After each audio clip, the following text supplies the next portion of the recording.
Stop wasting hours in the grocery store aisle. These pro-level shopping hacks will help you get in, get out, and stay on track with healthy eating. No stress, no wasted time. Hey friends, welcome back to my channel. Today we're going to talk about the ultimate guide to grocery shopping. This is something that I have been doing for many years and recently revamped all of my systems and processes around grocery shopping to save time, to save money, and to get in and out of the store as efficiently as possible. This has probably come from a combination of living in 3 different countries, speaking 3 different languages, and just having done a ton of research over the years on how to be efficient. I also have a free guide for you called the 5-Day Busy Professional Lunch Prep Plan. Link in the description below. So let's jump into it. Step 1. Planning your meals.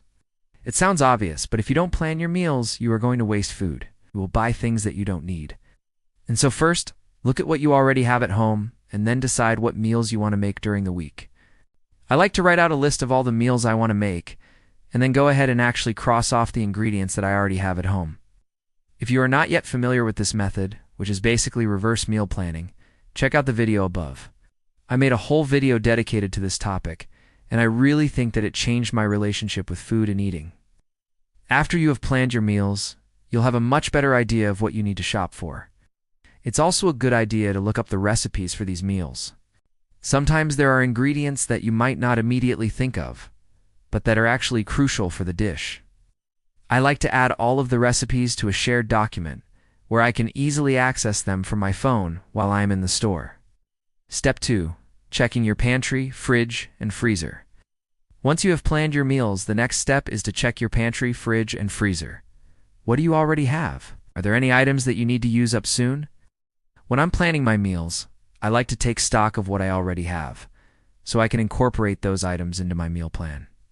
But this is also just a good way to reduce food waste, because sometimes we have items in our fridges or in our freezers that we completely forget about, and then they end up getting thrown away. I like to keep my fridge pretty empty because I do a lot of cooking at home. I don't like having a lot of stuff in my fridge because I find it gets bad after a while, and then I end up throwing things out. Also, I like to shop at the farmer's market every week, so I always have fresh produce. But if you're someone who maybe doesn't live near a farmer's market or just prefers to shop at the grocery store, it is a great time to take note of what you need to pick up. For the produce drawer, I like to only buy fruits and vegetables that are in season. So not only does this reduce the price, but it also ensures that you have the freshest produce possible. Step 3. Making a master list. Now it's time to make a master list of everything you need to buy at the store. I like to organize mine by sections of the store because I find that it saves me time when I am shopping. If you've watched my video on how I organize my fridge, you'll know that I have different sections of my fridge. So I like to organize my list by dairy, meat, produce, frozen foods, and then anything else that I might need, like oils and vinegars, nuts and seeds, etc. There are 2 different apps that I like to use when I'm making my list. One is called Bring, which is basically just an empty list that you can fill up with items as you think of them throughout the week. And then when you're ready to go to the store, you can either send the list directly to your phone or print it out. Another app that I like to use is called AnyList. Similar to Bring, except you can actually scan barcodes of items and they'll automatically be added to your list. This is great for when I'm at the store and I realize I forgot something. I can just scan the item and add it to my list. Then when I get home, I can transfer the list to my other apps so I don't forget anything. Pro tip: try to stick to one list and only add things to it. If you start adding things to your list that you don't really need, it's going to make your shopping trip more difficult, and it's going to make your trip more expensive. Step 4. Choosing the right time to go to the store. If you have the option to choose when you go to the store, I would recommend going during off-peak hours. For example, in the mornings before 10 a.m. or after 9 p.m. are usually good times to avoid crowds. If you have a busy schedule and can't make it during these times, try going on a weekday instead of a weekend. Weekdays are usually less busy than weekends, so you may have a better chance of finding parking and getting through the checkout line more quickly. If you are able to go to the store outside of peak hours, you are going to have a much better shopping experience.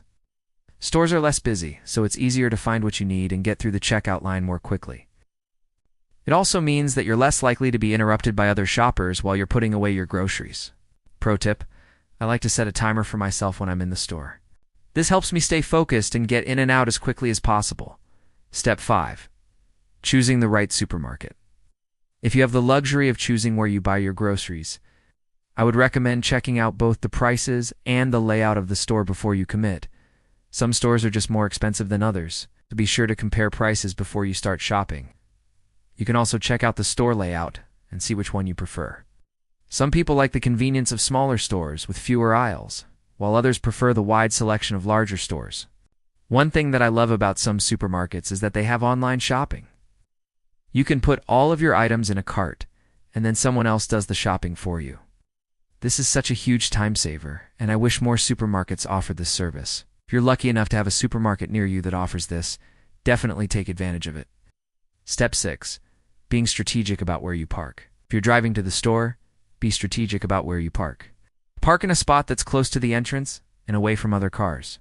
This will save you time walking from your car to the entrance, and it will also reduce the chances of someone hitting your car while you're shopping. Another pro tip is to keep your car stocked with snacks and drinks. This will prevent you from impulse buying when you get to the store. Never know when your hunger will strike, so it's always good to be prepared. Step 7. Sticking to the perimeter of the store. This is a big one. Just try to stick to the perimeter of the store when you're shopping. Most of the items you need will be located around the perimeter, such as produce, meat, seafood, and bakery items. The middle aisles of the store typically contain processed foods and other non-essential items that you should avoid. One exception to this rule is if you're looking for a specific item that you know is located in the middle aisles, such as a type of pasta or cereal. In that case, it makes sense to venture into the middle aisles. But, for the most part, you can stick to the perimeter of the store and still find everything you need. Step 8. Being flexible with your brands. This is another big one. Be flexible with your brands when you're shopping. Often the generic or store brand items are just as good as the name brand items, but they cost significantly less. So consider switching to a store brand item next time you go to the store. You can also save money by buying in bulk, but only if you know that you will use all of the items before they expire. If you're not sure if you will use all of the items, then it's probably best to stick with a smaller package size. Step 9. Taking advantage of store rewards programs. Most stores have a rewards program that you can sign up for free and earn points towards future purchases. This is a great way to save money on your groceries, so be sure to take advantage of it. Some stores also offer coupons and discounts to their rewards members, so be sure to check your email and account for these before you go to the store. You can also save time by using the store's mobile app to load coupons and discounts directly onto your account. Step 10. Being friendly to the cashiers. I know this sounds like a small thing, but it can make a big difference. The cashiers are the ones who are stuck behind the counter all day, so it's nice when someone comes along and brightens their day. A little bit of kindness can go a long way, and you never know when the cashier might be able to help you out or make your day. If you're tired of last-minute meals and stressful shopping trips, it's time for a change. Download the 5-day Busy Professional Lunch Prep Plan, your free guide to quick, healthy lunches that fit your schedule. Subscribe and hit the bell for weekly smart eating strategies for busy professionals. So there you have it, my ultimate guide to grocery shopping. Hopefully you found this helpful. Let me know in the comments below if you have any tips for saving time at the grocery store. Thank you so much for watching, and I hope to see you in my next video. Bye, guys.